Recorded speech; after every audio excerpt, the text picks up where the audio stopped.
welcome back to my channel, Mom Life Books and Cults Unveiled. I am Alex and I am so excited to be doing my second YouTube video for this channel. Before I jump in, we are in my car. Some videos will be in my car, some videos will not be, so just so you guys know.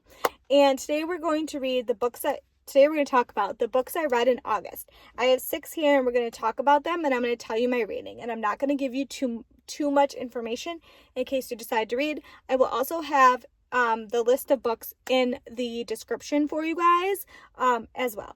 So we're going to start with number 1, This Summer of Book and Rules by Kay Walter. I gave it 2 stars. It was an easy read. It was an okay book. It was not my favorite. So that was book number 1. Book number 2, Unspeakable by Jessica Willis Fisher. This I gave 5 stars. It is her story. It is her journey. It is her relationship with her father and her parents. And I also want to do just like a disclaimer here, trigger warning, it does talk about child abuse of the sexual kind. So that is a book that you might not want to read. You might want to read, just take it with a grain of salt.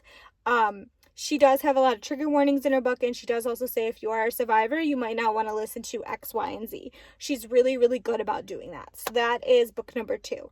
I'm not going to get into much detail again about it also because she is a survivor, and I feel like even though she wrote a book, we still owe her an element of respect of not talking in depth about it. It's just something that's like new. Number 3, You're Not Enough by Allie Beth Stuckey. I also want to say I am a Christian, so this book is for Christian women. If you are not a Christian woman, you might not want to read it. That is okay. I'm not going to tell you what to read, but there will be times where faith-based books will pop up, just so you know. Number 4, Chaos, Charles Manson, the CIA, and the Secret History of the 60s by Tom Oniel. I have them all written down. Can I just tell you, this book was so good. I love history and I love talking about various decades. I love learning these things. And the 60s, you know, I feel like was such a chaotic era. I was not born in the 60s, so I don't know. But like Charles Manson, Kennedy, all the things, right? So that was part of the appeal for the book for me, was the fact that it was like Charles Manson, because I'm always, again, fascinated by cults. So it's something I talk about on here as well. So that was the purpose of the book. But the way Tom Oniel writes this book, it gives such a great, like, it takes you to that time, like truly does, where things were chaotic. And he talks a lot about the Charles Manson case, which I found to be interesting because I truly didn't know much about the Charles Manson case, except that he was found guilty and that he basically created a cult that killed people. Like that was the gist of my knowledge.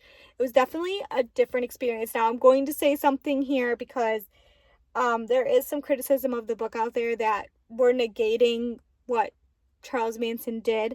I'm not negating what he did at all. I'm just saying that there definitely seems to be more of the story from the case information that I have found. That's all I'm saying. Number 5 is In Order to Live by yeonmi Park. This is about her escape from North Korea. This book was 5 stars.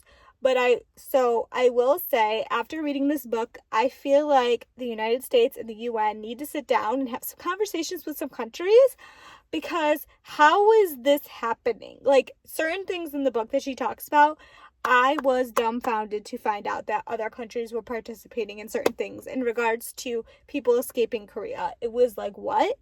So that was a definitely good read. I highly, highly recommend it. Number 6, While Time Remains, another book by yeonmi Park.